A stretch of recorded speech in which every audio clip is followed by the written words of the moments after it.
Amazon prime में मौजूद कौन सी 5 फिल्में आपको जरूर देखनी चाहिए। हेलो फ्रेंड्स, आप देख रहे हैं बॉलीग्राफ स्टूडियोज। मैं हूं सोनिका जाट। इस वीडियो में हम बात करने वाले हैं 5 फिल्मों के बारे में जो कि आपको प्राइम में मिल जाएंगी और टॉप 5 फिल्में ये हैं।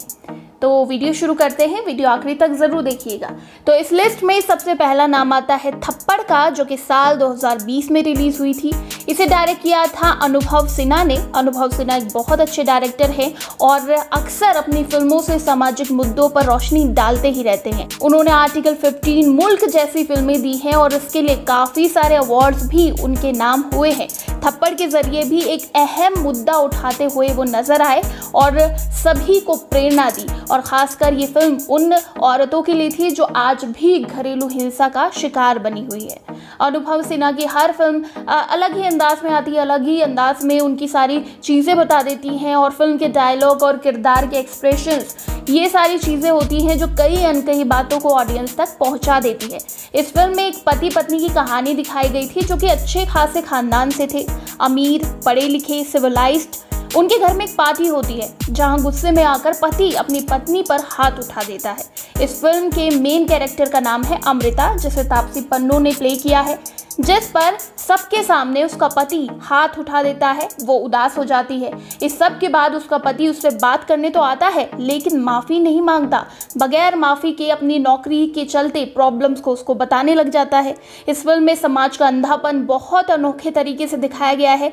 जिस प्रकार सब लोग उसको बोलते रहते हैं बस एक थप्पड़ ही तो था, इस वाक्य ने एक बहुत बड़ी सीख हम सबको दे दी है, चाहे वो पड़ोसी हो या उसकी नौकरानी। इस कहानी के हर किरदार ने अपनी खुद की कहानी से हमें ये दिखाया है कि एक थप्पड़ भी नहीं चलेगा।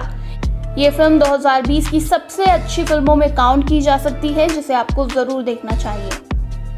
तो दोस्तों, अगला नाम है इस लिस्ट में चक दे इंडिया का, जो कि साल 2007 में रिलीज हुई थी।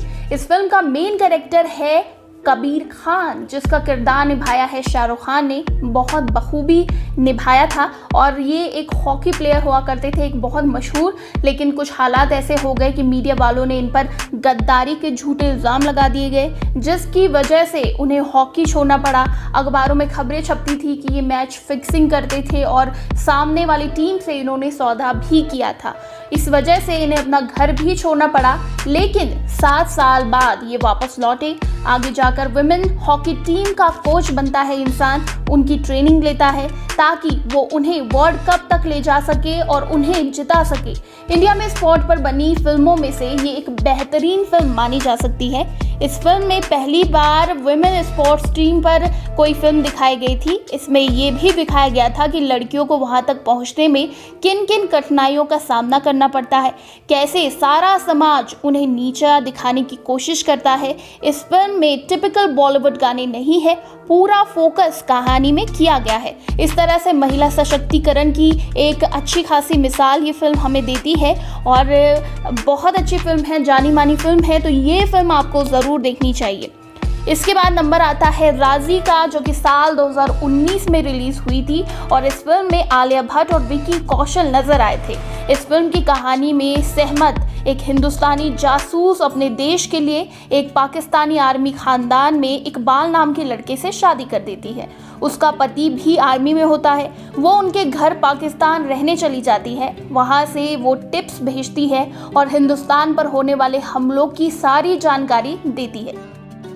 तो कुल मिला के राजी देश प्रेम और सस्पेंस से भरी हुई है। ये फिल्म उन जाबाज जासूसों की कहानी बताती है जो पूरी जिंदगी देश के लिए कुर्बान कर देते हैं, लेकिन ना इन्हें कोई मेडल मिलता है, ना यूनिफॉर्म मिलता है, ना ही कोई मान्यता मिलती है। तब भी ये अपनी जिंदगी देश के लिए न्यौछावर कर देते हैं। इस लिस्ट में अगला नंबर है जिंदगी ना मिलेगी दोबारा।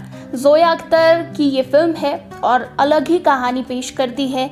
जैसा इसका नाम वैसी इसकी पहचान। बहुत कम फिल्में ऐसी होती है जो बहुत कम शब्दों में काफ़ी कुछ बोल जाती हैं। ये फिल्में हमें बहुत कुछ सिखाती है, इसीलिए ये फिल्म बॉलीवुड की सबसे बेहतरीन फिल्मों में से एक मानी जाती है। इस फिल्म में फरहान अख्तर, अभय देओल और ऋतिक रोशन ने काम किया था। ये कहानी 3 दोस्तों की है, कबीर, अर्जुन और इमरान की, जो अपनी बिजी जिंदगी से एक छुट्टी प्लान करते हैं और और स्पेन चले जाते हैं। वहाँ वो ऐसे ऐसे अलग अलग एडवेंचर्स करते हैं और अपनी ट्रिप से जीना सीखते हैं। ये फिल्म दिखाती है कि जिस तरह हम अपनी ज़िंदगी में पैसों के लिए या फिर किसी और चीज़ के लिए भागते रहते हैं, इससे हमें मिलने वाली छोटी छोटी खुशियों को हम नज़रअंदाज कर देते हैं। हमारा भागना कभी ख़त्म नहीं होता। जब हम थोड़ी देर रुकते हैं तब जाकर हम जिंदा महसूस करते हैं। ऐसे ही इस फिल्म में ये तीनों दोस्त रुकते हैं, सांस लेते हैं और ज़िंदगी जीना सीखते हैं। अपनी बिजी लाइफ से टाइम निकालते हैं, कभी ऊंचे आसमान में स्काई डाइविंग करते हैं और कभी नीले समुद्र में स्कूबा डाइविंग करते हैं। यानी कि अपनी जीवन की सारी खुशियाँ ढूंढने निकल पड़ते हैं लोग। ये साल 2011 में रिलीज़ हुई थी। इस फिल्म को 9 साल पूरे हो चुके हैं और आज भी ये फिल्म हमारे दिलों में जिंदा है। जब भी मन उदास होता है इस फिल्म को देखते हैं और फिर से दिल उड़ पड़ता है। इस लिस्ट में अगला नाम है गली बॉय का, जिसे जोया अख्तर ने ही डायरेक्ट किया था। इस फिल्म में रणवीर सिंह, आलिया भट्ट, सिद्धांत चतुर्वेदी, कल्कि जैसे शानदार कलाकार थे। फिल्म की कहानी धारावी जैसी छोटी सी गली की है, जहाँ एक लड़का है जो अपनी घिसी पिटी जिंदगी से तंग आ चुका है।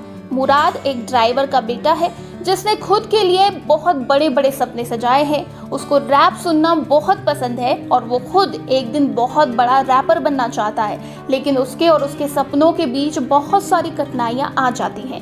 ये फिल्म सिर्फ उस लड़के की नहीं है, बल्कि उन सारे कलाकारों की कहानी है जिनको गरीबी की वजह से बड़े सपने देखने की हिम्मत नहीं मिल पाती।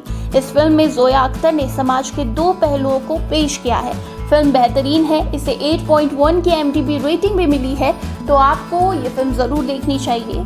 तो ये है टॉप 5 फिल्में जो प्राइम में मौजूद हैं, आप ज़रूर देखिएगा।